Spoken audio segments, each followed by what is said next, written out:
Bem-vindos ao nosso programa, um programa que é transmitido ao vivo para que você possa participar através do nosso e-mail, através do nosso telefone, que vão estar sempre no seu vídeo, com suas perguntas, com suas intervenções, com suas sugestões e críticas também, é claro.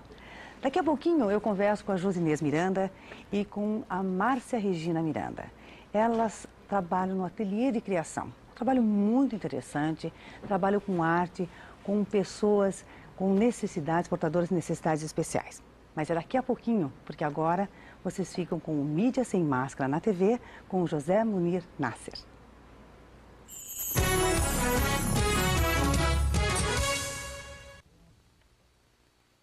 Então, boa tarde a todos. Muito embora eu seja só o comentarista econômico do Mídia Sem Máscara, estou hoje aqui substituindo o professor Olavo de Carvalho, que não pôde estar conosco. E queria então dizer, relembrando a todos, que o objetivo central do Mídia Sem Máscara é pôr em debate aqui, franco, aberto e direto, pontos da vida da sociedade brasileira e, sobretudo, assuntos que a mídia, de alguma outra maneira, a qual esteja dando uma interpretação insuficiente ou errônea. Dentro desse panorama, portanto, o professor Olavo hoje convidou aqui para estar conosco uma pessoa que vai nos ajudar muito a entender alguns aspectos disso. E eu tenho aqui muito prazer em apresentar a vocês o professor Percival Pugina, de que eu preciso falar alguma coisa. O professor Percival Pugina é arquiteto de formação e escritor de prática. Ele é assessor do governador Rigoto, do Rio Grande do Sul, onde ele dirige a Fundação Tarso Dutra de Estudos Políticos. A razão pela qual a vinda do professor Pugina aqui é importante é que ele, em outubro de 2004, publicou um livro chamado A Tragédia da Utopia, que é o resultado de duas visitas que ele fez a Cuba. E ele, então, fez lá a apreciação dos fatos importantes sobre a vida de Cuba. E quando ele os compara com aquilo que, de modo geral, os brasileiros dizem sobre Cuba, nasce um certo contraste.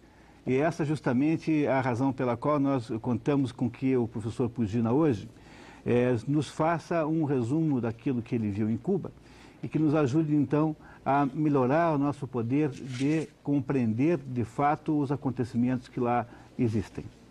Percival, por favor. Boa tarde aos nossos telespectadores. Quero agradecer o convite para estar aqui hoje, participando do programa.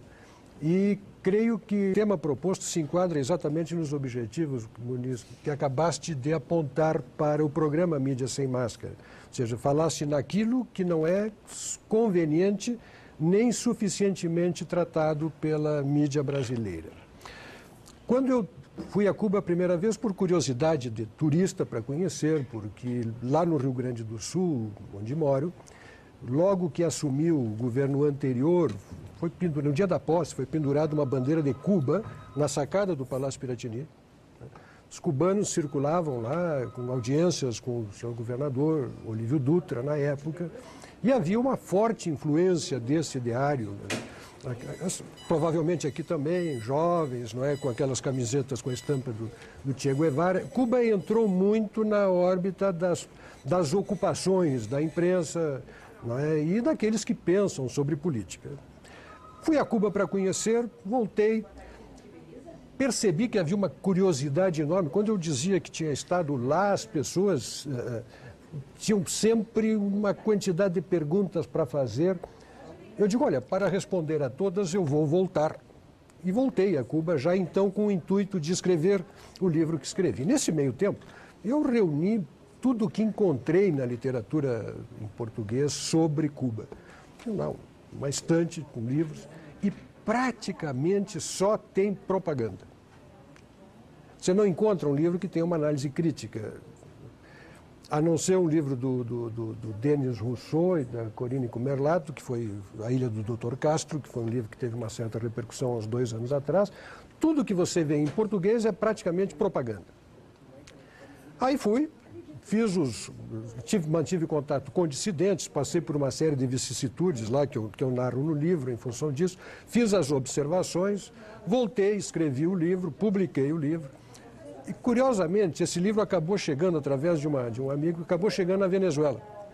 E eu recebi, na semana passada, por coincidência, um pedido para traduzirem esse livro para o espanhol, porque também em espanhol não tem informação suficiente a respeito da realidade cubana, e nós sabemos que a Venezuela está vivendo uma situação praticamente sitiada, ou seja, ao oeste pelas Farc, ao norte pela ilha de Cuba e pelo governo de Fidel Castro. Os cubanos circulam livremente no país, as Farc também, né? E há uma grande preocupação dos democratas venezuelanos em relação ao que está acontecendo e a esta influência política de Cuba dentro do seu país, e nem lá eles têm informação clara e suficiente que não seja de propaganda sobre o regime cubano. Então, isso serve para mostrar o sinistro véu de mentiras que encobre a realidade de um país latino-americano que passa por terríveis dificuldades decorrentes, todas, do regime que eles ali instalaram. Mas, Pugina, a impressão média dos brasileiros, os brasileiros de modo geral, acreditam piamente que a medicina de Cuba, por exemplo, seja uma das melhores do mundo. Então, há inúmeras faculdades no Brasil, têm convênios e trazem professores e médicos de Cuba para nos ensinar a cuidar de medicina popular, por exemplo. Dá para a gente duvidar também disso? Olha, eu não recusaria a ideia de que eles têm uma boa experiência em medicina comunitária. Não recuso. Mas acho que salta aos olhos que um país que vive num isolamento tecnológico, em tudo, né? Como poderia ter produzido tecnologia de ponta na área de saúde pública? Ou seja, quem conhece e sabe como se desenvolve, se produz tecnologia, os processos de integração sem os quais a tecnologia não pode evoluir, não em ritmo rápido e suficiente para acompanhar o progresso da humanidade, como poderia isso acontecer em Cuba, com dificuldades de medicamentos, com dificuldades de aquisição de equipamentos, com absoluta escassez de recursos públicos? Eu, do que vi, e vi bastante, eu diria que os postos de saúde de Cuba estão muito abaixo dos postos de saúde existentes no Brasil. Muito abaixo. Tanto em termos de equipamento, quanto em termos de higiene, quanto em termos de qualidade. O que talvez não tenha lá, e não tem mesmo, é fila, porque há uma abundância na oferta destes postos. Mas que os profissionais de lá sejam mais capacitados que os nossos, nem pensar. É um completo disparate imaginar que isso possa acontecer. Eles têm um atendimento comunitário, bom à população, com uma oferta de serviços. Cuba tem um médico para cada 100 e poucos habitantes. Um médico para cada 100 e poucos habitantes. Ou seja, tem médico guia de turismo, tem médico motorista de táxi. Quando você sai do hotel, você é assediado por pessoas que se oferecem para ser guias turísticos, né? E muitos deles são médicos. Há uma abundância desse profissional, mas com um nível de formação que não há a menor possibilidade de estar equiparado com a medicina dos Estados Unidos, com a medicina europeia e mesmo com a medicina brasileira. Bom, pessoal, por que será então que há um certo fascínio com respeito a Cuba na mídia brasileira, digamos, nos âmbitos intelectuais brasileiros? Há uma espécie de consideração de Cuba como se fosse uma espécie de local idílico, de modelo, de paradigma. Qual será a razão, no fundo, de nós darmos essa atenção toda a alguma coisa que tem lá mais defeitos do que nós imaginamos sempre? Olha, o número de defeitos que se poderia listar, e no meu livro eu relato muitos deles, né? Chega a ser surpreendente para quem vai visitar o país, tendo como informação apenas aquilo que dele se diz no Brasil. Eu acho que aí se reúnem algumas coisas. De um lado, uma inclinação brasileira, sobre o qual nós podemos falar mais adiante, para aceitar as teses da esquerda. Aquelas explicações simplistas sobre economia, que caracterizam o pensamento da esquerda, que costumam ser muito suficientes para a pessoa desinformada e despreparada para avaliar a complexidade dos fenômenos, né? Havia um economista muito conhecido no Brasil que dizia: todo problema econômico tem uma resposta simples e errada. Se for simples, ela é errada porque os problemas são complexos. Então é muito fácil você explicar as dificuldades e as questões econômicas dizendo que temos ricos porque temos pobres porque temos ricos. Isso é uma coisa que o pobre entende com facilidade, né? Ou seja, se tu disseres ao pobre, olha, você é pobre porque o teu dinheiro está com ele, que é rico, né? O pobre vai achar isso uma explicação maravilhosa e suficiente. Mas a gente sabe que economicamente isto é completamente errado. Então, de um lado, esta facilidade. De outro lado, aquele sentido assim de Davi contra Golias, né? Você tem uma pequena ilha, não é, que se arvora na condição de alguém que enfrenta o gigante do norte, o império, não é, em relação ao qual nós, brasileiros, como todos os latino-americanos e os povos atrasados do mundo, jogamos a culpa de todas as nossas infelicidades, como se nós fôssemos competentes, dedicados, zelosos dos nossos próprios interesses, como se tivéssemos sido sempre dirigidos por governantes sábios, por estadistas notáveis, não é? Absolutamente dedicados a nos tornar competentes e competitivos e que tenhamos construído assim uma longa história, mas que apesar de todo este zelo que temos por aquilo que é nosso, não é? Os de fora vêm aqui e nos roubam as nossas riquezas e por isso somos pobres. Também é uma explicação que funciona muito bem para as pessoas simples que não têm capacidade de compreender o quanto nós construímos os nossos próprios problemas por uma série de razões. Então, eu diria que, de um lado, isso explica e responde à pergunta que tu fazes. Quer dizer, temos essa tendência de achar que o fraco é fraco porque o forte é forte. E que o fraco se tornou fraco como consequência da maldade do forte e do poderoso. Torcemos pelo pequeno em relação ao grande. Então, isso é uma das razões pelas quais, eu diria que são as duas principais razões pelas quais Cuba exerce esse fascínio.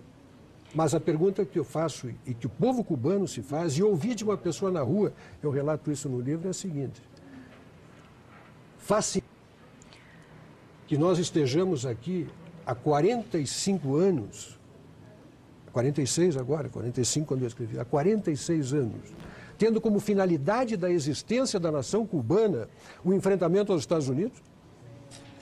Finalidade da existência? O povo cubano quer isso? Qual é a consequência disso dentro da sociedade? Os cubanos que saíram, tem os números ali no livro, os cubanos que saíram, que abandonaram a ilha e foram morar nos Estados Unidos, hoje produzem nos Estados Unidos um PIB superior ao PIB da ilha. Porque entraram num país onde eles puderam prosperar, onde puderam produzir, onde as coisas avançaram, enquanto a ilha ficou com a sua economia estagnada. Cuba hoje produz menos açúcar do que produzia em 1959. A situação social, a situação econômica cubana é pior do que era então. Cuba, e se fala mal e com razão do regime do Fulgêncio, mas Cuba era a pérola do Caribe. Em que se transformou a pérola do Caribe num presídio, num inferno para os seus cidadãos? Por que ninguém vem de qualquer outro lugar do mundo para ir morar em Cuba? E os cubanos fazem qualquer coisa para abandonar o próprio país? E, Virginia, qual seria o cenário que você entende como mais provável para o país após a morte de Fidel Castro? Olha, essa é uma especulação que eu não quis fazer por escrito, porque seria meramente especulativo, né? Mas a avaliação que tenho hoje é a seguinte: depois de conhecer, né, e depois de saber como funcionam estas coisas e como funcionaram estas coisas em países que implantaram o comunismo, é que se estabelece, em primeiro lugar, uma carência de políticos no país. Como você não tem liberdade, você não tem oposição, você só tem um partido. Quem não está no partido e tem opinião contrária do governo é declarado dissidente e passa por toda a sorte de problemas. Vai contar seus dias de vida provavelmente na prisão se fizer qualquer coisa. Se falar contra, mais prisão se inscrever, né? E penas muito maiores, como por exemplo se tentar fugir, como aconteceu em 2003 lá, com aquela coisa horrorosa que foi a condenação dos 3 negritos, como falou o Fidel Castro, a pena de morte, né? Eles, entre o fato que deu origem ao sequestro do barco para fugirem e a execução dos 3 negritos, decorreram 8 dias. Para aí se ver como funciona, né, o sistema punitivo e judicial cubano. Então, como é que funciona a coisa lá? Você tem uma estrutura política, o politburo deles, o comitê central do partido, o parlamento cubano, onde estão estas lideranças. Fidel Castro é há quase meio século, ele é o polarizador político do país. Mas não podemos desconhecer que há uma estrutura de poder por trás, solidamente instalada, que não tem interesse em abdicar das suas prerrogativas, porque são os exercentes de um poder absoluto sobre a sociedade, sem controle, sem mediação de poder judiciário, sem qualquer forma de mediação para os conflitos existentes. Com esta autoridade totalitária e o mecanismo de poder instalado na ilha, os detentores de poder, na minha avaliação, não vão abrir mão. Eu não creio que a morte de Fidel Castro, que está no horizonte qualquer aí na frente, vá alterar por si mesmo, substancialmente, esta realidade. Eu acredito que haverá uma substituição de poder, como aconteceu nos países comunistas durante décadas ao longo da história. Quer comentar alguma coisa? Uma pergunta, Pugina, que me intriga é o seguinte: você esteve lá como primeira vez como turista e a segunda como jornalista, imagino. Você contou com a contribuição das autoridades? Eles o receberam bem?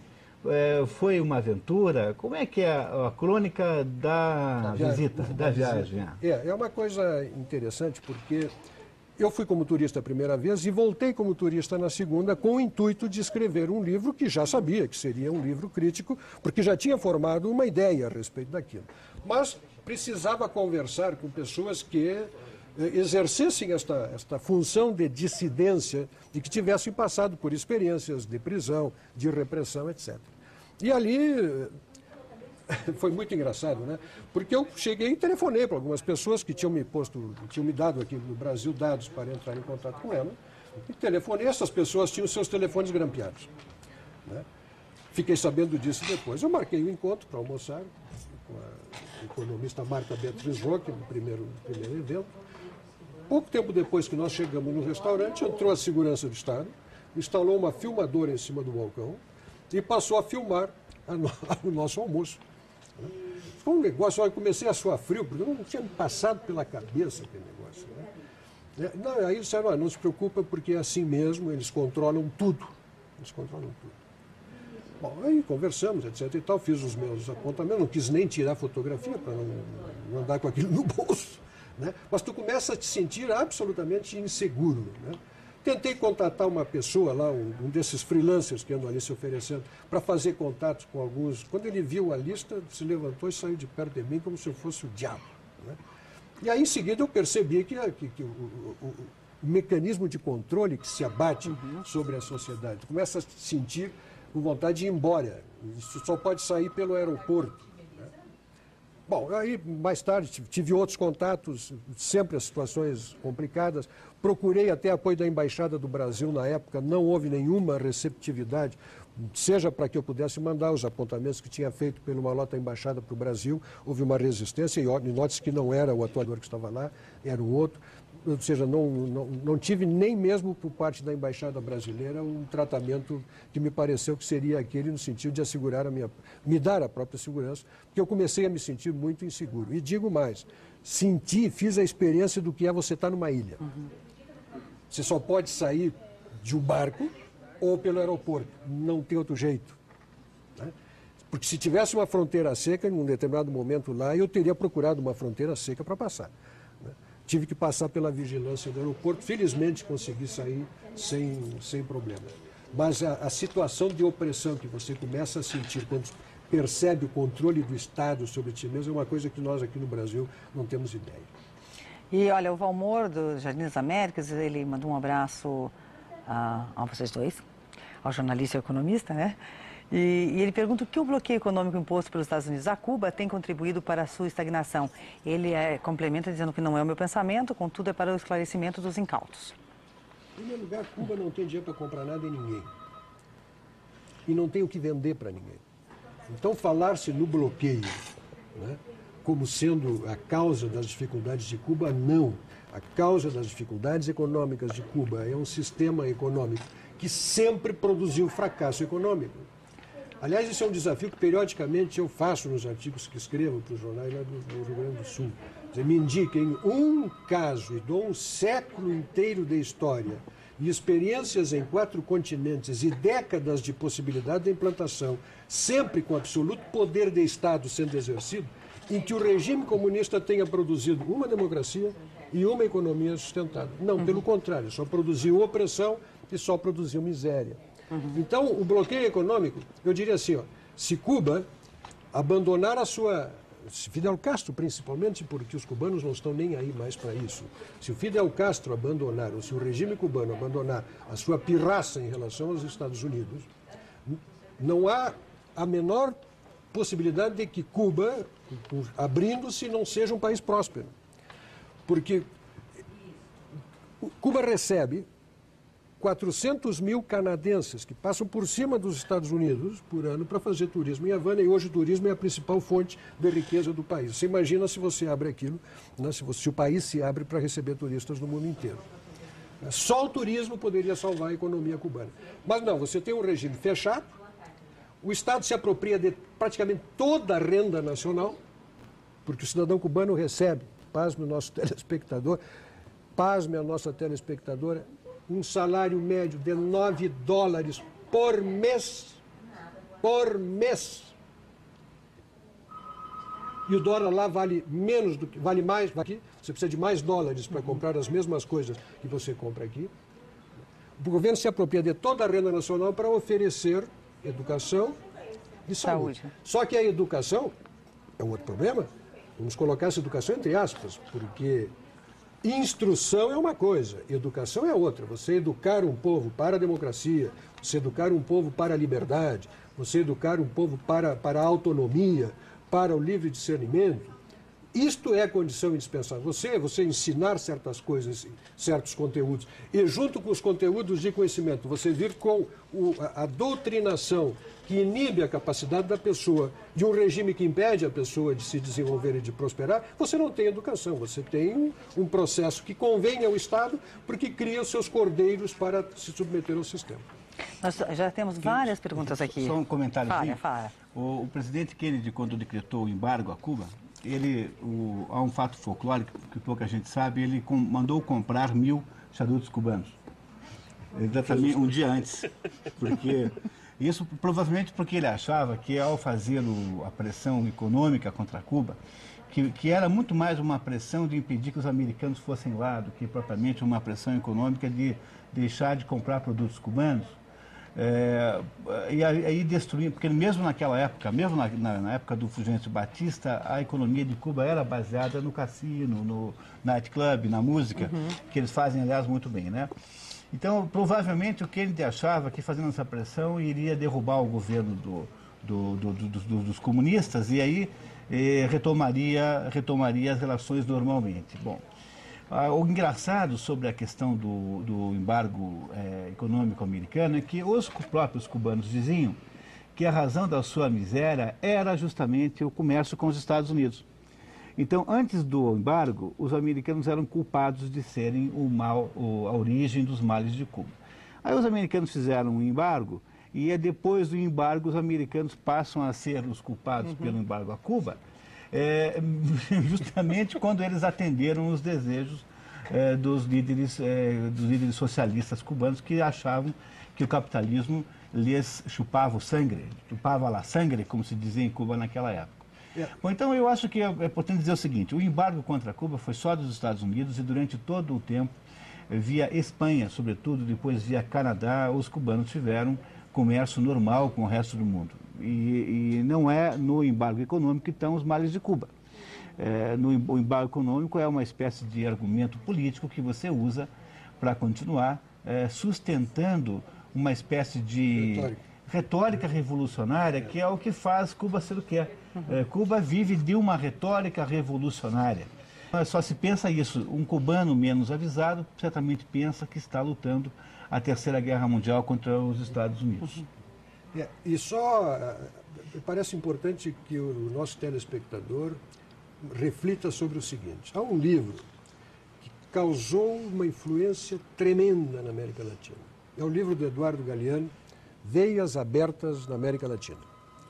Esse livro explica a pobreza, as dificuldades da América Latina, pela exploração de que foi sistematicamente vítima ao longo da história. Como eu disse, como se nós tivéssemos sempre sido bem governados, se os nossos governantes gastassem com prudência, não é? Se as nossas contas públicas sempre tivessem fechado com austeridade, com rigor. não é?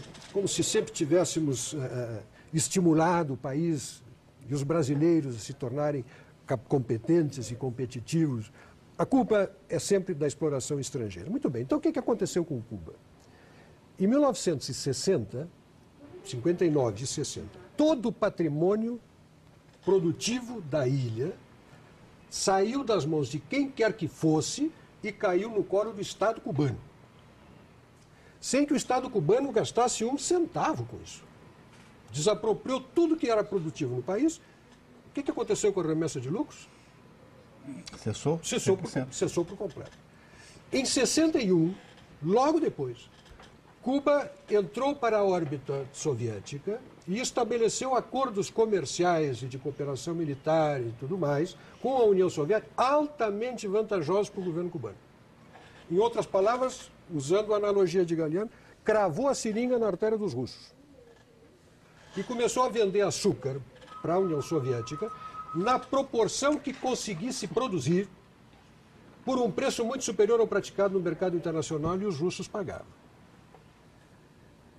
E passou a receber petróleo de Cuba e petróleo da União Soviética, e petróleo é fundamental para Cuba, porque Cuba não tem geração de energia de outra fonte que não seja do petróleo, e passou a receber petróleo por preço abaixo do preço do mercado. Cravou a artéria, puxou o sangue do soviético. E ficou 30 anos na miséria. E ficou 30 anos na miséria. Como é que fica a tese do seu Galeano? A culpa é do embargo, mas durante 30 anos eles tentaram viver às custas da mesada da União Soviética e não conseguiram construir uma economia nacional, pelo contrário, a produção sempre decrescente, o setor industrial entrando em colapso. Cuba é o país das coisas velhas, gastas e estragadas. E a culpa é dos americanos agora. E olha, não vamos falar sobre Cuba, hein? Nós temos muita coisa a conversar aqui, temos que aproveitar o Pugina aqui hoje. Eu digo, Cuba é um museu que merece ser visitado. Se o senhor tiver opções, vão e vejam. E depois percebam quanto lhe mentem. Olha, a Elizabeth do Centro mora em Miami e diz que o senhor Percival está de parabéns por estar falando tudo o que realmente acontece. Ela está encantada. Obrigada, Elizabeth, pela tua audiência.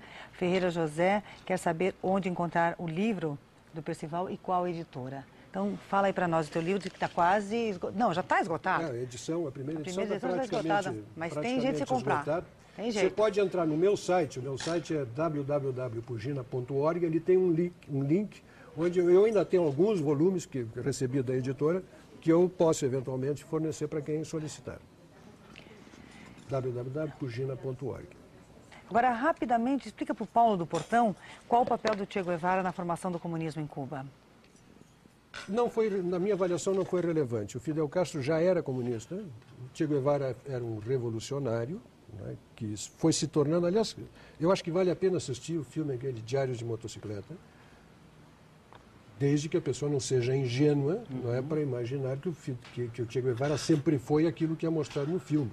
Eu acho que o filme serve para mostrar como uma ideologia que o Che não tinha quando começou a viagem pode transformar alguém no guerrilheiro, no bandido em que ele se tornou, né? A influência foi principalmente do Fidel Castro. O Fidel Castro conseguiu instalar ele, né, um regime pelo qual ele eliminou todos os que estavam à volta de si, nada diferente do que fez Stalin, né? Eliminou todos os seus possíveis concorrentes para permanecer no poder e ficou no poder durante meio século e está por aí. O Che Guevara foi um guerrilheiro que não teria tido significado maior se não tivesse morrido jovem. Ou morreu jovem e tem aquela figura simpática, né, ele hoje seria um homem de 70 anos, não teria mais graça nenhuma, como o próprio Fidel não tem. Mas como morreu jovem, ele ficou com esse carisma, digamos assim, do revolucionário. Mas foi incompetente como médico, foi incompetente como motociclista, para quem viu o filme, foi incompetente como guerrilheiro, foi incompetente como diretor do Banco Central de Cuba. Esse senhor realmente não. E o Robson de São Paulo? Não pode ter causado influência maior sobre ninguém, a não ser como mito construído. E ficou. E o Robson de São Paulo, também para o Percival, quais as razões que levam o Brasil a se alinhar com Cuba? Isso é recente ou já vem de algum tempo, Percival?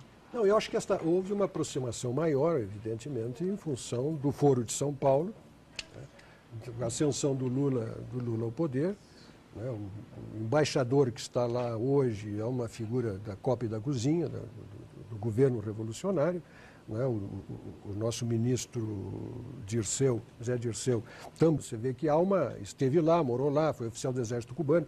Há uma empatia e uma simpatia muito grande entre os dois governos, só que não é uma relação que nos interessa, seja do seu ponto de vista comercial, seja do seu ponto de vista cultural. A produção cultural cubana entrou em absoluta decadência, você não consegue aproveitar nada, praticamente nada da cultura cubana, porque a cultura precisa de liberdade, né? E não há liberdade, você não tem condições de desenvolvimento cultural. Quer dizer, só vale aquilo que serve ao regime. Isso é uma castração da criatividade. E o Antônio da Boa Vista, também para você, Percival, ele pergunta por que o índice de desenvolvimento dos cubanos é bem superior, conforme a ONU, do que os países do seu contexto, exemplo Caribe. Bom, para começo de conversa, Cuba já era um país com um índice de desenvolvimento humano superior ao da América Latina antes da Revolução. Inclusive tinha um índice de desenvolvimento humano superior e socioeconômico superior à maior parte dos países europeus, inclusive do oeste europeu. O que houve foi uma degradação da qualidade de vida da população. A pergunta que eu faço é o seguinte: se o índice de desenvolvimento humano dos cubanos é o que dizem ser, por que as pessoas se atiram no mar para sair de lá?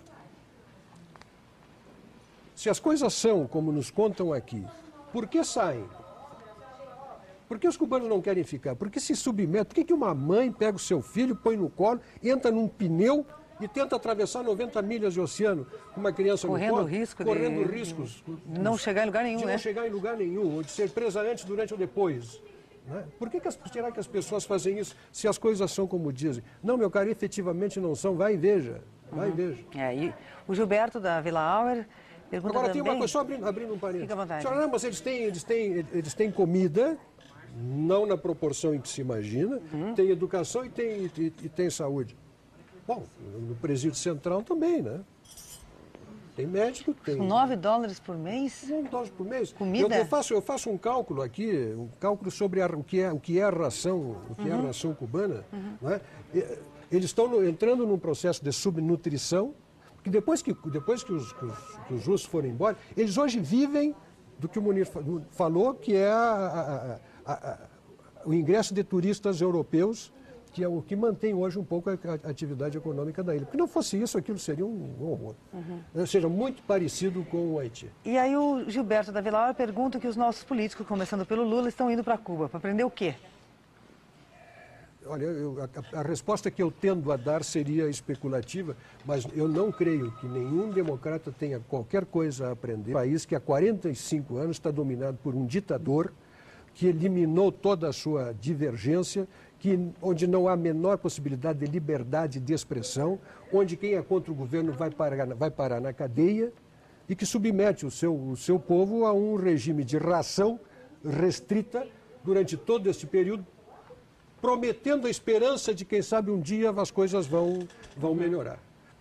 Eu queria discordar de você, porque se você olhar sob um ponto de vista do projeto que está na cabeça dessa gente, é lá mesmo, o paradigma é lá mesmo. Quer dizer, teria exemplo melhor do que um país onde todo mundo é funcionário do governo, em que o governo estabelece o que as pessoas podem dizer, acreditar e fazer, em que todo mundo entrega de bandeja as liberdades básicas em torno de uma pretensa revolução feita por um país que é um exército brancalhone na prática, e comparando ali com o seu pretenso inimigo. Quer dizer, o que o governo brasileiro vai fazer lá é compreender um pouco melhor o que fazer aqui.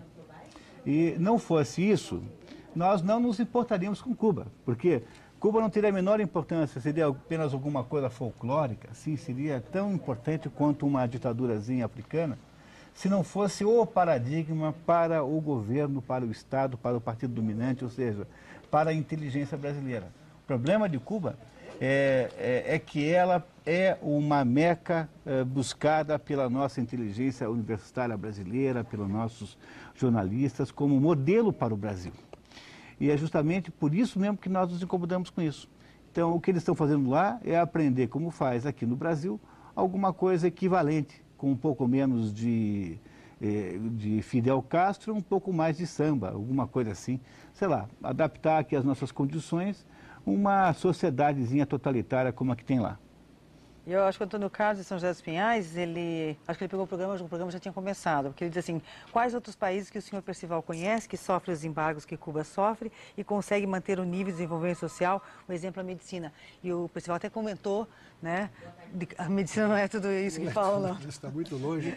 O embargo é só com os Estados Unidos, é embargo falso. Por exemplo, você compra nos Estados Unidos, em qualquer charutaria, compra escondido charutos cubanos. Quer dizer, não é porque há um embargo, porque fora o charuto, não há nenhum outro produto de Cuba que possa interessar alguém. Quer dizer, Cuba não produz açúcar e antieconômico comprado pelo seu aliado, União Soviética, hoje, Rússia, né? Hoje nem compra mais. Mas o Cuba embargo... está importando açúcar. Bom, você imagina, Cuba está importando açúcar. Então, o embargo americano é um embargo muito mais de natureza... digamos assim, política e simbólico do que o embargo. Veja, só os Estados Unidos não permitiam que americanos comprassem produtos cubanos. Todos os outros permitiam, incluído aí o Brasil, porque o Brasil tinha uma restrição a brasileiros irem lá, não sei se vocês lembram, antigamente nos passaportes do governo militar era proibido ir a Cuba. O passaporte brasileiro era válido para todos os países, menos para Cuba. Ora, isso era máximo que o Brasil conseguiu durante toda a sua história de implicar com Cuba. Agora, você podia comprar coisas, você não podia ir lá, né? Quer dizer, o embargo sofrido por Cuba, sob o ponto de vista concreto e efetivo, é um embargo minúsculo e, na prática, ele é usado como instrumento retórico para fazer de conta que Cuba é um país perseguido por todo o resto do planeta, o que não é verdade, do ponto de vista rigoroso e objetivo. Não, e digo mais, quer dizer, eu até digo assim, não creia no que eu digo, vai e veja. A melhor maneira de se esclarecer o que é um país que transforma o seu cidadão em cidadão de segunda classe, porque o cubano não pode ir onde eu vou, o cubano não pode fazer o que eu faço no seu país. E é esse governo e este regime que acusa os outros de seus próprios males e das suas dificuldades, e não permite que o seu cidadão vá tomar banho na praia de Varadeiro. Mas, se o senhor entrar em qualquer hotel em Cuba, o senhor vai ver que está cheio de americanos. Dizendo pelo México, eles vão para outros países, vão lá para conhecer. E o João Alfredo pergunta se o senhor acha que Fidel Castro acredita no próprio discurso ou o objetivo é só se manter no poder? Olha, isso é uma pergunta interessante. Eu acredito que ele creia no próprio discurso, mas, por outro lado, ele é alguém que se instalou no poder para permanecer. Os relatos históricos sobre a sua voracidade pelo poder são extremamente consistentes. Eu acredito que combinam-se aqui duas coisas. Eu conto no fim do livro que, saindo de Cuba na segunda vez, passei por um outdoor e estava escrito assim: seguimos construindo nossos sonhos. Olha, depois de você conversar com um cidadão cubano, depois de você ver as coisas que vê, de ouvir, de analisar, você percebe que o cubano não está participando deste sonho. Estão impondo ao povo cubano um sonho sonhado por alguém. Você imagine você estar num país como cidadão e ser obrigado a sonhar o sonho dos outros. Você não pode ter o seu sonho. E a propaganda lhe diz que esse sonho é seu e que você está construindo este sonho, embora sucessivas gerações de cubanos gastem as suas vidas, né, sem as possibilidades de liberdade como cidadão de segunda categoria no seu próprio país.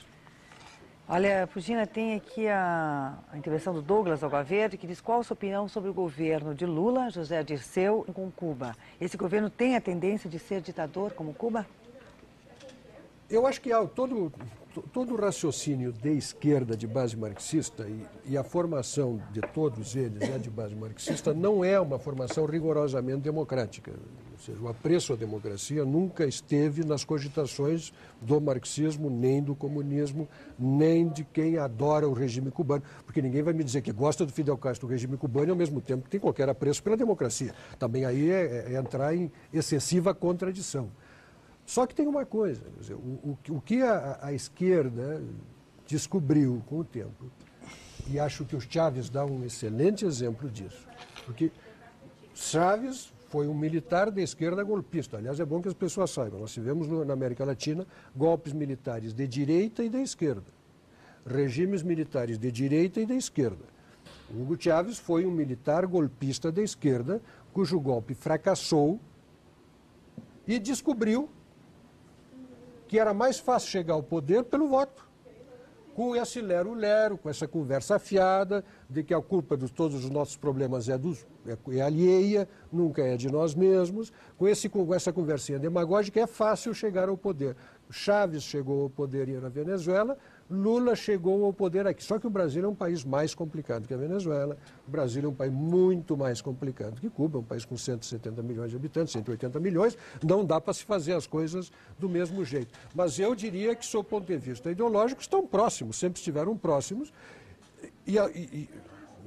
Meu Deus, a declaração do Lula para Cuba na reunião do Foro de São Paulo, em Havana, quando ele olha para o Fidel e diz para o Fidel: tua face está enrugada, Fidel, mas tu nunca traíste os interesses do teu povo.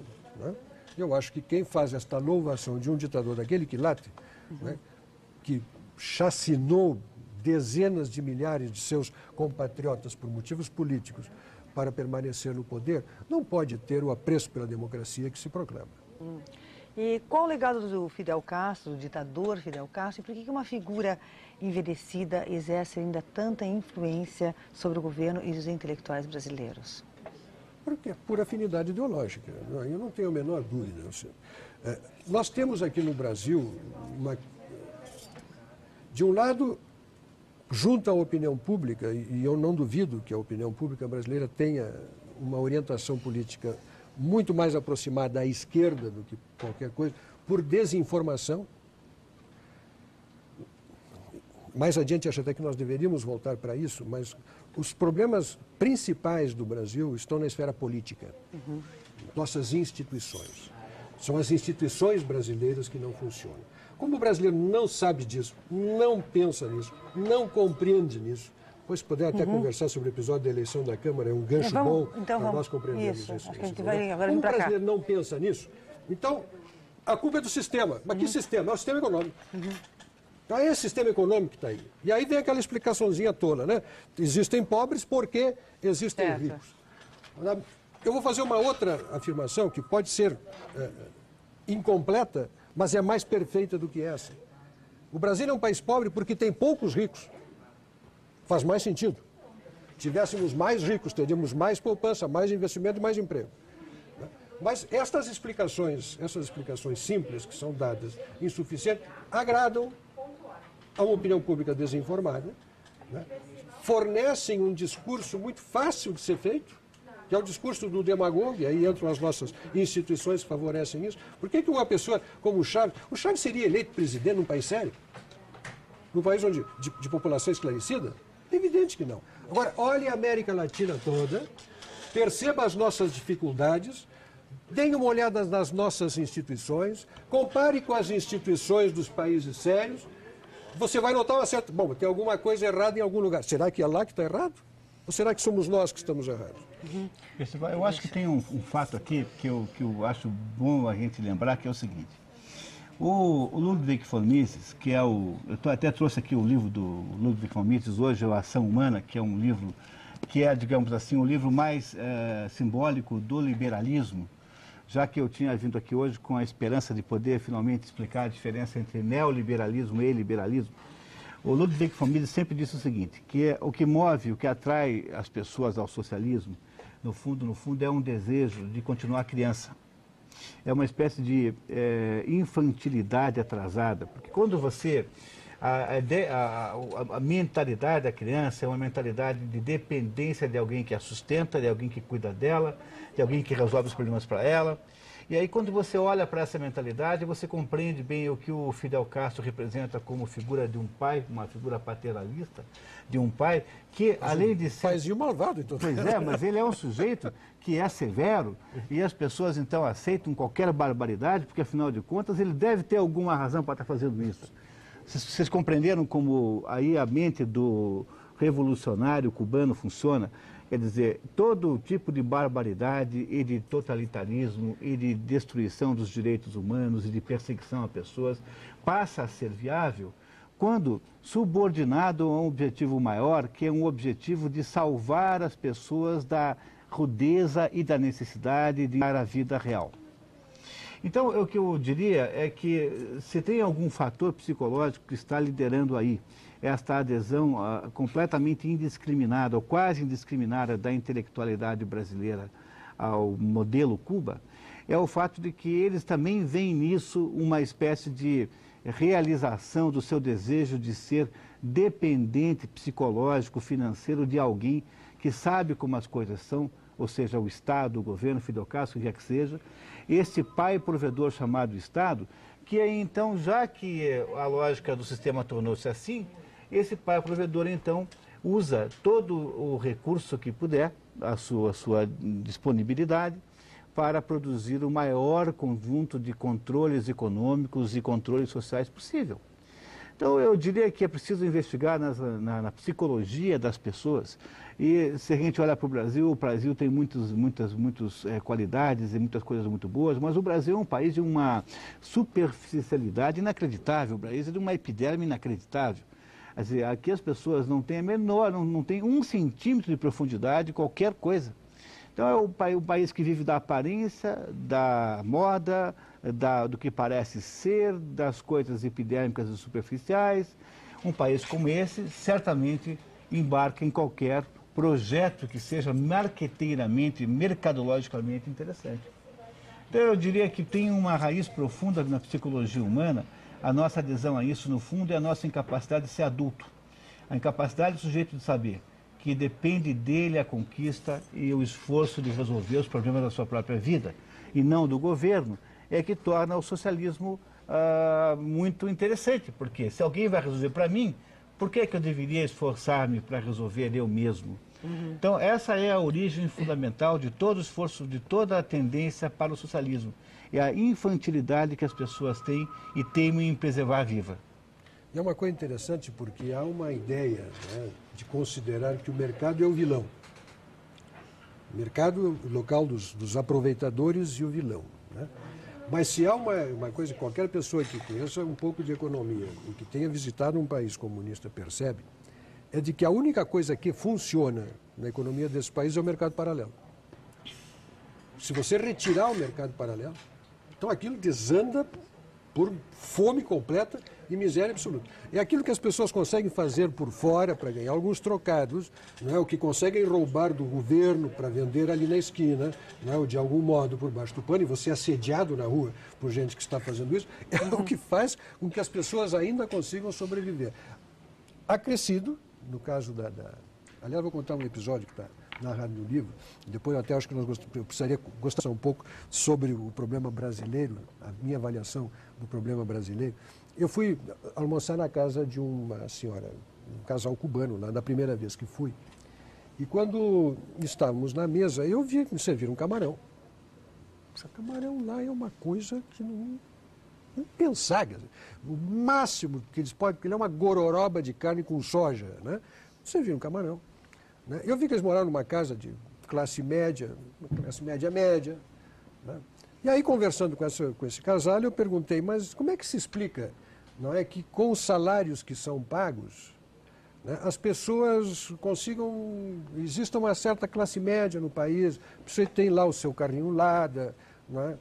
Aí ela me disse, olha, meu senhor, é que há uns que têm fé e outros que não têm fé. Eu digo, o que a fé tem que ver com, a fé tem que ver com isso? Uhum. Aí a senhora me olhou e disse, você sabe o que é fé? O senhor sabe o que é fé? Bueno, me imagino que sim. No, fe es quien tiene familiar en Estados Unidos. Ah.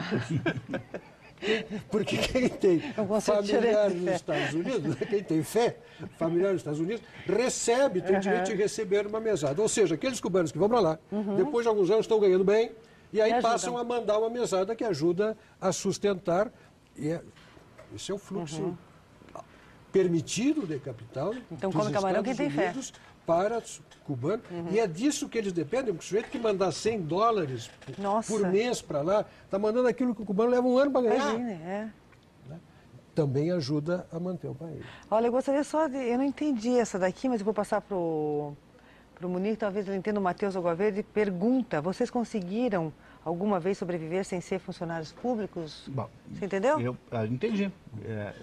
Matheus, você está sugerindo que nós somos funcionários públicos? Bom, o Percival fala por ele, mas eu nunca fui e não sou. Mas eu também não sei por quanto tempo.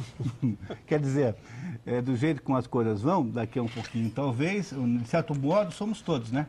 Hoje, os brasileiros, com uma carga, um PIB em que 38% dele é a carga tributária, significa o seguinte: quando você vai estudar história na escola, no segundo grau, a primeira barbaridade que te contam é falando mal da Idade Média, por exemplo, que é uma época vilipendiada. Assim. Dizem que é. Não, porque você veja só que na Idade Média tinha a corvéia. Entre as barbaridades que pretensamente haveriam na Idade Média, havia a corvéia. A corvéia era um dia por ano, ou 2 dias, em que o servo tinha obrigação de trabalhar para o dono da terra. Então você tinha lá você cultivava uma área dentro de um ducado, e durante 1 ou 2 dias por ano, você então tinha que trabalhar e dar aquela para o teu patrão, não era teu patrão, era o teu senhorio, ou então ir trabalhar nas terras do senhorio durante aqueles 2 dias por ano.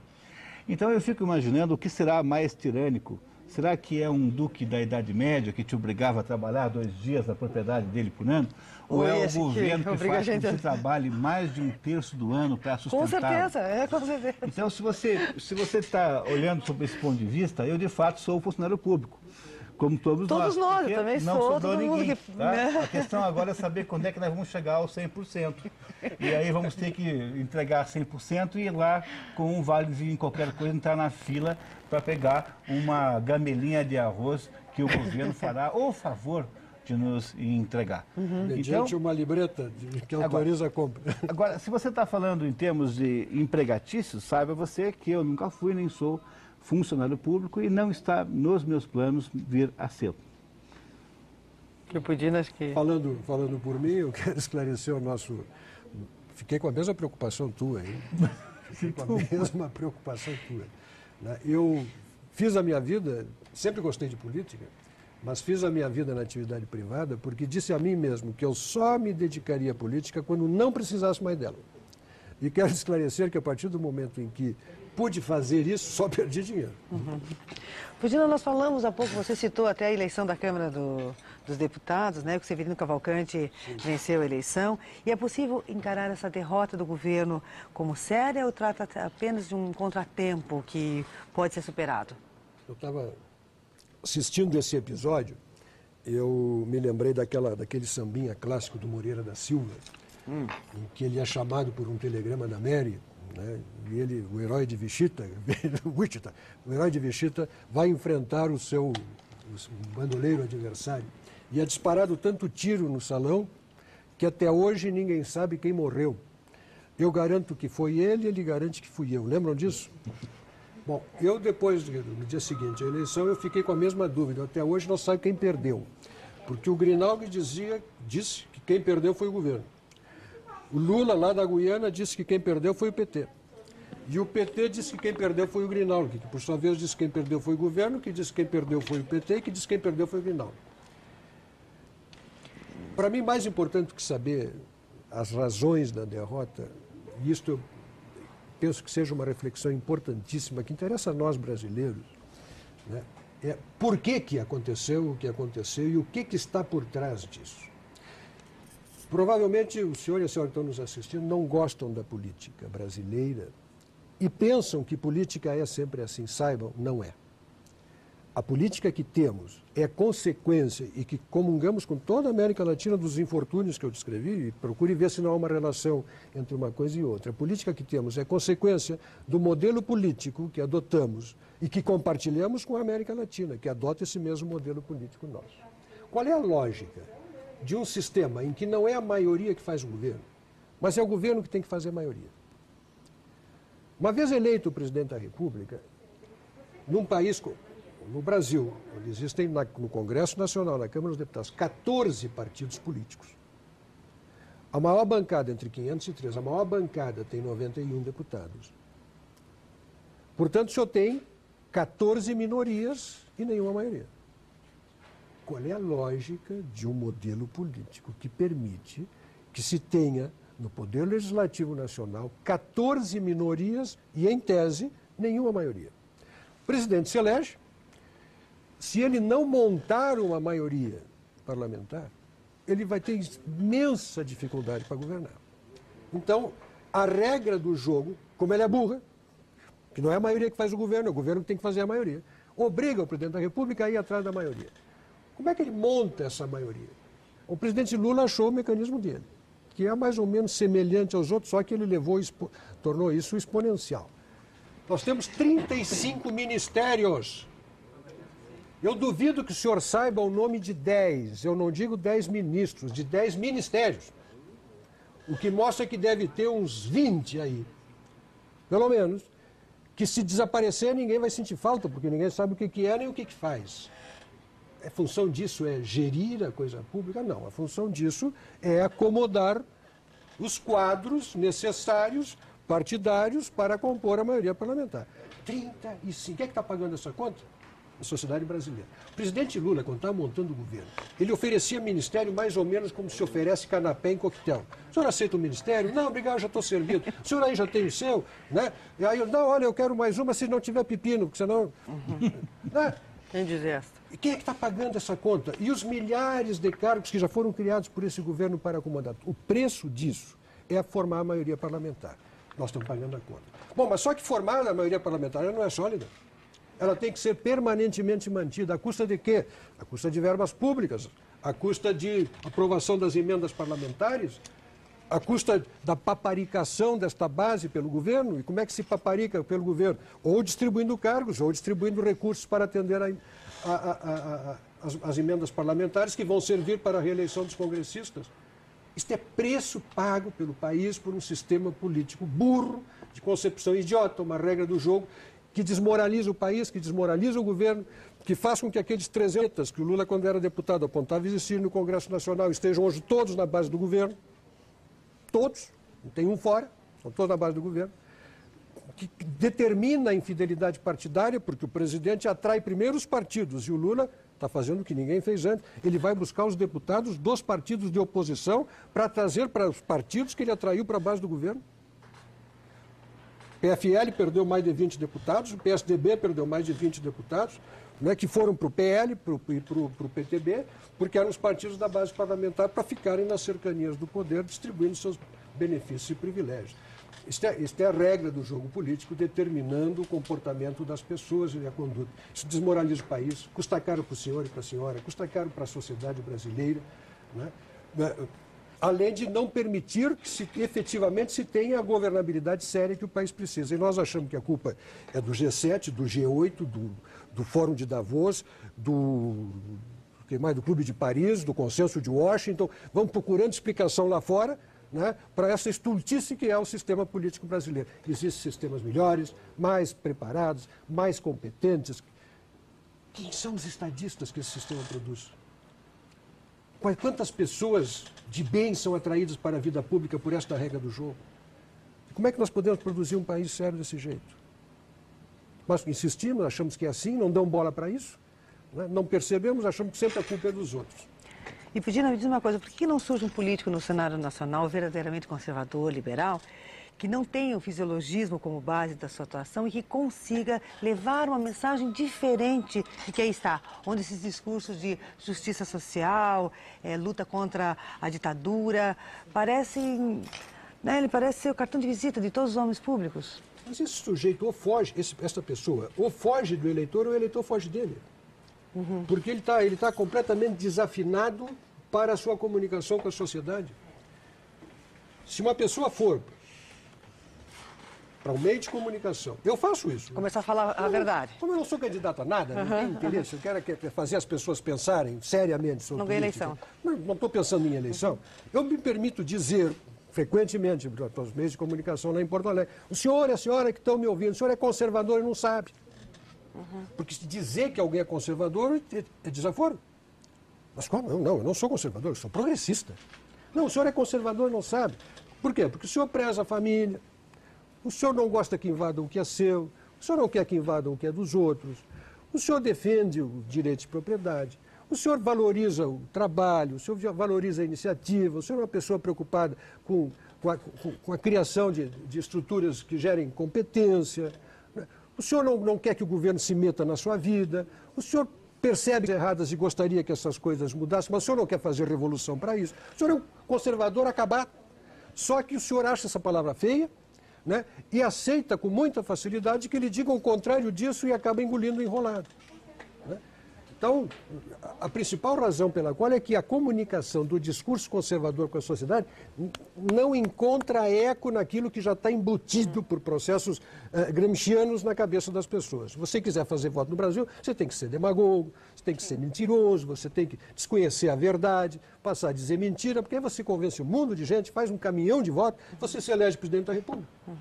Eu acho que aí a palavra-chave na explicação que o Pugina deu, que foi muito boa, é compreender o fato de que o que aconteceu no contexto brasileiro, e não só brasileiro, internacional nos últimos anos, foi que, gramscianamente, de acordo com aquilo que pregava um teórico socialista italiano chamado Antonio Gramsci, os órgãos formadores de opinião criaram uma espécie de cultura do bom gosto em você ser um revolucionário de um modo ou de outro. Quer dizer, os professores universitários, os jornalistas, os escritores, os intelectuais, o mais inocente dos escritores, os que faz um romance. O Jorge Amado faz romances sobre assuntos de natureza lá, paroquiais lá da Bahia. No fundo, quando ele faz esse romance, no fundo, ele está dizendo para você assim, olha, o jeito de ser bacana nesse mundo, de ser um sujeito maravilhoso, ser um sujeito bacana, é você ser meio de esquerda. Está escrito lá, você não percebeu. Está meio escrito nas entrelinhas. E aí as pessoas vão sendo bombardeadas anos a fim, com toda uma metodologia de hipnose coletiva, gerada pela intelectualidade, por meio das universidades, por meio dos intelectuais em geral. Das igrejas. Chega nesse momento, a pessoa entra nesse conflito absolutamente insuportável, que é o seguinte: você, no fundo, gosta de ser conservador quando você entende o que é ser conservador. Só que qualquer pessoa, qualquer intelectual, qualquer político, qualquer candidato de esquerda, faz você achar muito bacana e muito bonito qualquer barbaridade. Então, o sujeito aparece com uma lei que é totalitária, que é maluca, que restringe os teus interesses. Por exemplo, resolvem desarmar as pessoas decentes. Apesar de você, no fundo, entender o que é ser conservador, você acha isso muito bacana. Porque vai ficar muito chato você ficar por aí dizendo que você acha que as pessoas devem se defender. Quer dizer, chegamos ao ponto de castrar até mesmo a possibilidade do sujeito ter a autodefesa, que é uma coisa completamente natural. Então, o que você faz? Você cria uma lei totalitária, todo mundo aceita isso com uma facilidade, com uma docilidade tão extraordinária, que quase nos desesperança com relação ao futuro do Brasil. Quer dizer, quando um grupo de deputados, de políticos de esquerda, conseguem impor com esta facilidade esta lei do desarmamento civil, por exemplo, é sinal de que o esforço de incutir na nossa mente uma covardia existencial absoluta, fomos acovardados existencialmente por essa gente. Nos impede de podermos entender de fato o que é que nós queremos. E é essa matéria-prima com qual se faz o prosseguimento do processo revolucionário, não mais por meios de estatização dos meios de produção, não é mais a ideia do governo ter a fábrica da Coca-Cola, mas é um processo de estatização por um sistema de controle social parecido com aquele que o George Orwell descreveu no livro 1984, e quando criou a expressão Big Brother, que hoje é um brinquedo de televisão, uma bobagem. Aquilo foi criado pelo George Orwell para explicar como seria o futuro. Um momento em que o Estado teria um poder de controle sobre todas as coisas. O Estado é o Big Brother, o grande irmão. É um ser totalitário, absolutamente infalível, que fará todo o que puder para controlar você. Pois a docilidade com que as pessoas aceitam esse projeto é o resultado dessa doutrinação gramsciana que veio acontecendo ao longo do tempo e que está presente em todos, maciçamente, em todos os instrumentos de formação de opinião, que são fundamentalmente os instrumentos midiáticos, os instrumentos universitários, os instrumentos intelectuais de um modo ou de outro. Perceba o nosso telespectador, Marisa, a contradição entre o que ele está acostumado a ouvir e o que eu vou dizer a ele. Botar na sua cabeça, o senhor provavelmente acredita, senhora, piamente, de que nós somos, as injustiças que vemos no país, e as vemos, né, são decorrência do sistema econômico. Não é a ação da política, não. É o sistema econômico que é ruim. Temos pobreza aí, né, e isso é causado por ganância externa ou interna. A senhora lembra, tem ideia do que era a concentração de renda dos faraós do Egito? E a miséria do povo egípcio? Da China, dos mandarins? Do Império Romano? Ah, mas está tão longe assim, mas eu vou continuar, dos barões medievais, concentração de renda dos comerciantes de Veneza e de Gênova, do Mar do Norte, o poder que tinham, que mandavam nos reis da época, os banqueiros que os sucederam, concentração de renda de algumas nações europeias do século XIX, pois durante todo aquele período a Europa passava fome. O pobre europeu passava fome. Saiba, até a metade do século XX, a fome era endêmica na Europa. A única coisa que aumentou o nível médio de vida do cidadão foram as democracias constitucionais e a economia de mercado. Exatamente o contrário do que lhe dizem, porque os regimes que se opuseram a isso, ao longo de todo o século XX, caíram de pobres e de podres. Hoje permanece o Vietnã e Cuba. Aliás, a Coreia do Norte e Cuba. E vá e veja o que está acontecendo lá. Então, aposte naquilo que dá certo. Aposte nas boas ideias, nos valores, na iniciativa, na autonomia das pessoas, na liberdade, na boa política, com um sistema político que funcione, exercida com responsabilidade, que atrai os estadistas. Aposte nisso e não vá atrás da lenga-lenga, do lero-lero, da conversa fiada, da conversa mole, do demagogo, que só quer chegar no poder para viver muito mais fisiologicamente do que viviam aqueles que eles acusam de fisiológicos.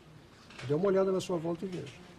Veja, aí é fácil de compreender, o nosso espectador pode entender com facilidade como é que se faz o aumento da carga tributária.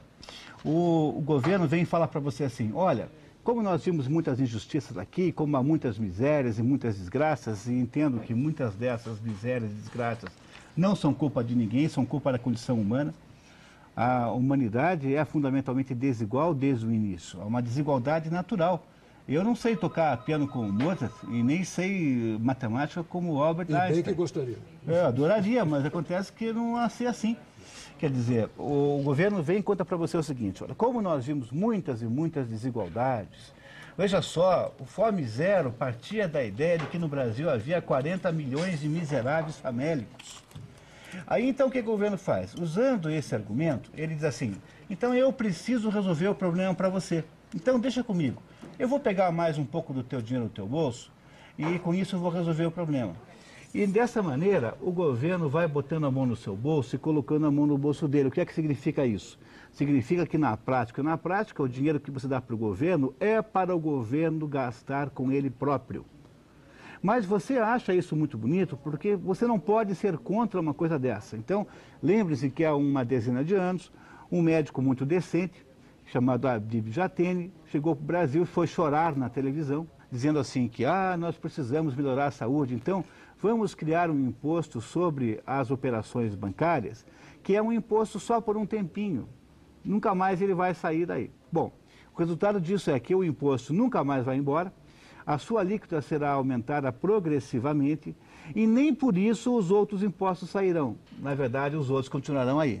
Ou seja, você conseguiu... E a saúde não melhorou, bulhou. E a saúde melhorou absolutamente nada, porque as pessoas continuam nas filas imensas do INSS. Quer dizer, o que você faz na prática é só deixar o governo explorar a sua boa-fé, o seu bom espírito, o seu bom caráter, para que ele pegue o teu dinheiro e construa a felicidade dele, ou seja, construa um aparelho de estado de controle que no fundo, toda vez que for acusado de não estar fazendo nada, vai dizer que falta dinheiro e vai pedir mais dinheiro para você.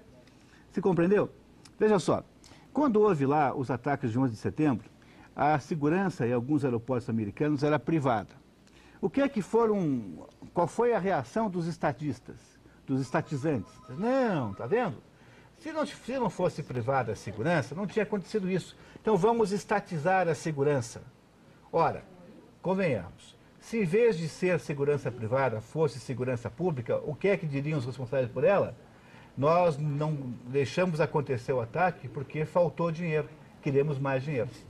Quer dizer, a lógica maluca em que você entra, quer dizer, na hora em que nós permitimos que isso aconteça, nós estamos gerando uma espécie de mecanismo perverso, cujo resultado final será certamente a estatização de tudo. Na hora em que o governo, basta alegar um bom objetivo e você acredita nisso, e você topa, e você não se rebela, e você não se revolta, e você não pressiona contra, então eles terão uma oportunidade, terão a possibilidade de produzir a quantidade de estatização que bem entenderem. E para que é que eles querem esse dinheiro? Para financiar a própria existência. É a viagem da barra de gelo. Eles pegam aquela barra de gelo na origem e quando chega lá no objetivo social, chega um pouquinho de água porque o negócio derreteu no caminho. E derrete onde? Nos milhares e milhares e milhares de pessoas ociosas e pessoas desnecessárias que tripulam os ministérios, secretarias, órgãos públicos, instituições públicas, que são, no fundo, a origem de todo o problema econômico brasileiro. Pois o Brasil hoje é uma sociedade de gente que trabalha muito para sustentar essa turma. E nós só vamos parar de fazer isso na hora que a gente disser que não pode ser mais do que tanto. Não é a lei da responsabilidade fiscal que vai resolver o problema. É a limitação de arrecadação mesmo. É colocar um teto máximo na possibilidade de o Estado arrecadar impostos, sobre qualquer que seja, sobre qualquer nome que seja. Não há outro modo. Então eu queria mostrar a vocês com isso o quanto nós estamos permitindo que nos enganem e que nos tapeiem de um jeito absolutamente simples e fácil. Nunca fomos tão facilmente enganados como agora. Mas como que a gente pode também fazer, Munir, para mudar isso? Se é tudo votado lá em Brasília, se é tudo feito lá em Brasília, votando, elegendo. Olha, é preciso várias medidas. Mas aquilo que o Pugina falou, os caras chegam, que você também comentou, os caras chegam, falam tudo de bom, mentem, enganam. E até tem uma interferência aqui, uma intervenção do Arnaldo de Perdiz, lá de São Paulo, que diz, se prepare, falou para o Pugina, pois dentro de umas 3 eleições para presidente, que nos espera um pastor como presidente. Pois ele sabe falar o que o povo quer ouvir. Né? Mas olha, se fosse um pastor ainda, um sujeito com boas intenções, querendo só ajudá-lo religiosamente, mesmo que ele queira ganhar um dinheirinho, mesmo que seja um pastor meio vigarista, mas que não quisesse construir, que não quisesse tomar conta da sua alma, que não quisesse censurar o que você diz, que não quisesse censurar o seu modo de ser, que não quisesse totalitariamente tomar conta de tudo, eu acho que é muito melhor. Olha, Elisa, você falou, esquecendo de falar no Ouro para o Brasil, falando no discurso atual sobre, cabe exemplificar, o Ouro para o Brasil, lembra do Ouro para o Brasil? O Brasil foi um movimento que aconteceu aí na década de 60, no início, em que o Brasil, mobilizado por um sentimento cívico, fez um esforço, as pessoas davam os seus objetos de ouro para o Estado. Veja, isso não é uma coisa ruim e não estou aqui falando mal contra o patriotismo. O problema é o seguinte, eu não acho que tenha o mesmo sentido você colocar todo o dinheiro no Brasil na mão de um grupo de governantes analfabetos, que é o que são de fato, e cujo objetivo fundamental é controlar a sua existência. Porque o dinheiro que eles estão levando é para criar um Estado totalitário que diz para você como é que você deve se comportar, o que é que você deve dizer, o que é que não deve dizer, que acha que a Secretaria de Educação tem mais poder de estabelecer o que é bom para o seu filho de educação do que você mesmo. Lei de cotas. Ou seja, que acha-se com o direito de dividir as pessoas em grupos étnicos, em grupos de todo tipo. O que eu gostaria de dizer é que o que hoje acontece não se parece com o esquema do Ouro do Brasil. Mas o que a gente faz com respeito a isso? Em primeiro lugar, começa a tomar algumas atitudes profiláticas. Por exemplo, Se um deputado ou um candidato a qualquer cargo político diz para você que fez 500 leis, saia correndo. Porque o sujeito que inventou uma enorme quantidade de leis é um sujeito que criou 500 obstáculos à sua vida. Quanto mais leis o pessoal inventa, são mais maneiras de atrapalhar a sua existência. Portanto, o melhor candidato a qualquer coisa é aquele que fez menos. Primeira coisa. Se o sujeito não fez nenhuma lei e passou toda a sua gestão derrubando leis que estavam sendo propostas, se o sujeito concentrou toda a sua ação parlamentar em impedir que se façam leis, esse sujeito é um gênio, vote nele, porque esse pelo menos está do seu lado, não tá do lado dos outros. Tá? Então, a primeira coisa, falou que fez muita lei, pode fuzilar eleitoralmente, porque você está fazendo bem para o Brasil. Imagina, Munir, nós temos 503 deputados federais. Se cada um aprovar uma leizinha por ano, você imaginou o inferno? O inferno que vai ser? Você tem toda a razão. Dizer, olha, o senhor está proibido de apresentar projeto. Até porque a função do deputado não é apresentar projeto, a função dele é votar. Votar. Então rejeita a maior parte delas, que caíram sob sua análise. Aí você vai avaliar realmente a condição do seu deputado. E como na prática todo mundo lá faz acordo com tudo, qualquer estupidez passa. Então, tem agora nesse momento uns deputados aí estabelecendo que o pão tem que ter tanto por cento de farinha de mandioca. Olha, pessoal, isso é coisa para o governo se meter? O que é que tem que o governo se meter em quanta farinha de mandioca tem no pão? Não é um assunto para você deixar entre o padeiro e o cliente. Se o cliente prefere pão de trigo, compra pão de trigo. Se ele acha que pagar um pouquinho a menos para ter mandioca é meio bom, ele compra. Agora, isso tem que virar lei.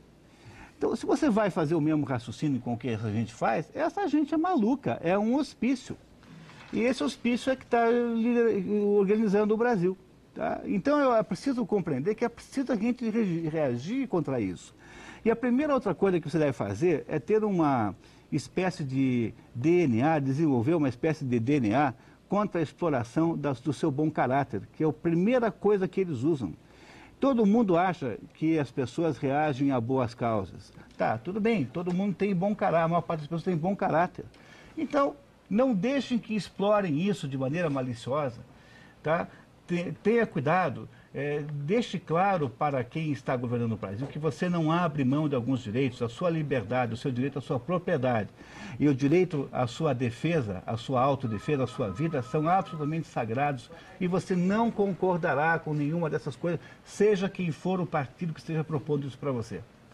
Quer dizer, é preciso que a gente comece a ter uma reação de natureza comportamental, porque senão o caminho que está indo para aí é um caminho da totalitarização do sistema, que é muito pior que o Fidel Castro, porque o Fidel Castro ainda tem aquele jeitão ainda muito assim de liderança, ainda há uma esperança, que obviamente não é garantida, de que ao ele morrer, né, que ele personalize suficientemente o sistema para que o senhor possa mudar na sua morte, coisa que o Putin não concorda, e com razão há uma chance disso não ser assim, mas o totalitarismo que se põe no Brasil é um totalitarismo insidioso, é malicioso, ele é nos bastidores, ele tem um jeito, uma cara humana, ele é feito com todas os truques e com todas as malícias possíveis, fazendo de conta que é para ajudar os pobres, os necessitados e os que estão mal,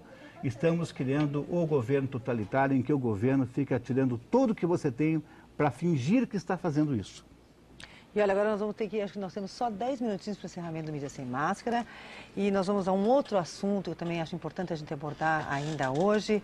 E tem só uma intervenção também da Maria do Portão, que já foi feita essa intervenção, Maria, por outras pessoas em outros programas, e o Olavo já respondeu, é que ela diz que seja colocado para o público dois lados opostos, discutindo uma questão, pois acha injusto não haver debate. Não sei se você quer falar sobre isso, sobre aquilo que o Olavo falou, que é o que está na mídia todo dia, a gente está falando aqui, está defendendo um outro ponto de vista. Então, na verdade... Maria, olha, o problema é o seguinte, há uma desproporção absolutamente desumana, uma assimetria inacreditável entre o que nós estamos falando aqui e o contrário. Toda a mídia, toda a comunidade universitária, todos os órgãos de comunicação, você quer compensar o que está ouvindo aqui, assista o Fantástico de noite. Então, Aí, a parte do nosso programa, que consiste em apresentar o outro lado, estará presente no Fantástico hoje à noite. Por favor, assista a partir das 8 horas. Entendeu? Então, não faz sentido a gente criar aqui um grupo de debate para diluir os nossos parcos 90 minutos aqui que nós temos para contar para você alguma coisa nova. A gente gostaria que você compreendesse o mundo sob um outro ponto de vista. Nós não estamos sozinhos nesse processo de contar para você isso. Você está ouvindo coisas de todos os outros lados que são contrárias e opostas ao que nós estamos dizendo. Então, vamos lá, né, Maria? Seja condescendente e generosa, imagine. Nesses 90 minutos aqui, pelo menos nesse tempinho, nós temos o direito de contar um pouquinho o outro lado. Tá? Isso. E nós temos agora 8 minutinhos. A outra parte você vê no Fantástico à noite. Ou amanhã no Jornal Nacional, Jornal da Globo, Bom Dia Brasil. Você pode comprar qualquer grande jornal que está lá, a revista Veja, segunda-feira está aí, você pode assistir o resto do outro lado. Olha só, vamos falar um pouquinho dessa questão agrária, né, que voltou à tona nos últimos dias após a morte daquela religiosa americana lá no Pará, né? E como o senhor encara o fato de que ações recentes promovidas pelo MST, como a tortura de 2 policiais, o assassinato de um deles em Pernambuco, a tortura de um funcionário de uma fazenda do Rio Grande do Sul, né? Eles não estão causando repercussão na grande mídia, no governo? Primeiro vamos aproveitar o tempo, e falar um pouquinho sobre a questão agrária e essa questão do direito à terra. Eu me pergunto ao senhor e à senhora, há um direito rural à terra, ou seja, o cidadão nasce titular do direito a um pedaço de chão? Se o senhor tende a dizer que sim, eu lhe pergunto como se exerceria esse direito no Japão. Você vai ganhar a sua terra num potinho, numa caixinha, está aqui o que te corresponde. Então o direito à terra não é um direito natural do ser humano. Primeiro ponto. Segundo ponto, todas as economias desenvolvidas reduzem radicalmente a sua população rural e com hoje 2%, 3% e a tendência é diminuir, produzem o suficiente para alimentar as cidades. Então se fala assim, não, mas acontece que todos os países fizeram a sua reforma agrária, né? E o Brasil não fez ainda. Eu visitei muitos assentamentos do MST e o que eu vi foi favela rural, miséria rural, às vezes terra de ninguém, às vezes estado paralelo onde ninguém pode entrar, produção agrícola, nada. Vá visitar a fazenda Itamaraty, que era a maior fazenda de produção de soja do mundo, né? Foi entregue para o MST, está vivendo de cesta básica, né? Esta é a reforma agrária. E, de fato, vários países europeus fizeram as suas reformas agrárias. No século XIX, quando os colonos que foram expulsos de lá em consequência dessa reforma agrária, vieram colonos alemães e colonos italianos para cá e trabalhavam aqui do mesmo jeito que trabalhavam lá, tamanco de madeira, né, e ferramenta rudimentar, e produziam aqui como era produzido lá. Como é que você vai tentar hoje ter uma agricultura produtiva para atender a população e a demanda de alimentos do mundo, com aqueles instrumentos de produção, aqueles meios de produção? Não, o que nós precisamos realmente é de um setor primário desenvolvido, de uma agricultura de alta produtividade. Não há espaço para o tipo de reforma agrária. E o ministro Miguel Rosseto disse isso, que eu ouvi. Deste jeito não vamos a lugar nenhum, porque essa reforma agrária não produz. Bom, o que produz é a atividade produtiva, a agricultura intensiva e, evidentemente, aquela agricultura menor, especializada, para atender determinados segmentos de mercado, determinadas demandas da população. Agora, tentar exercer um suposto direito à terra por via violenta, com tolerância das autoridades públicas, é brincar com a ordem pública. E não se brinca impunemente com a ordem pública. Esta imensa tolerância da sociedade brasileira e das autoridades brasileiras para com as ações abusivas, criminosas e delinquentes daqueles respeitando o direito de propriedade, movidos por razões ideológicas precaríssimas nas suas razões, né, estão fazendo agitação no meio rural brasileiro, produz esta violência e esta consequência que nós temos que lamentar, mas é a semente do demônio instalada que acaba produzindo seus frutos. E os frutos das sementes do demônio são demoníacos. Miguel, quer comentar alguma coisa, Mania? Bom, olha, eu acho que sobre esse assunto do conflito agrário brasileiro, é que é preciso que o nosso telespectador compreenda fundamentalmente o seguinte: não há nenhuma base econômica por trás desse conflito. Esse é um conflito de natureza política. O MST, o Rainha, o Stedley, eles não querem terra coisíssima nenhuma, eles querem poder político. Como é que eles produzem poder político? Primeiro, eles criam um grupo de pessoas que materializam, corporificam um grupo de gente que faz a ação política.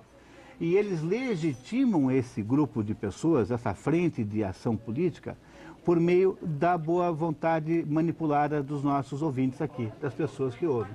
Quer dizer, todo mundo é a favor de que as pessoas tenham uma terra, que as pessoas tenham lá, mas se isso for feito às expensas de coisas maiores, não pode ser assim. No entanto, na hora em que o processo político demoniza o proprietário da terra, aquele que está consolidado, e cria então uma vitimização dessas pessoas, então nesse momento a polícia, o poder judiciário passam a se tornar completamente incapazes de agir para proteger a propriedade. E aí então houve a legitimação da possibilidade da destruição de um direito natural. É mais ou menos o que acontece quando todo mundo quer matar um assassino perigoso, tornou-se legítimo matá-lo. A mesma coisa está sendo feita no processo de legitimidade da terra no Brasil. O que se quer com o processo do MST não é terra nenhuma. Tire essa ideia da sua cabeça. Ninguém quer terra nenhuma. O que se quer é exclusivamente e puramente uma possibilidade de ação política revolucionária.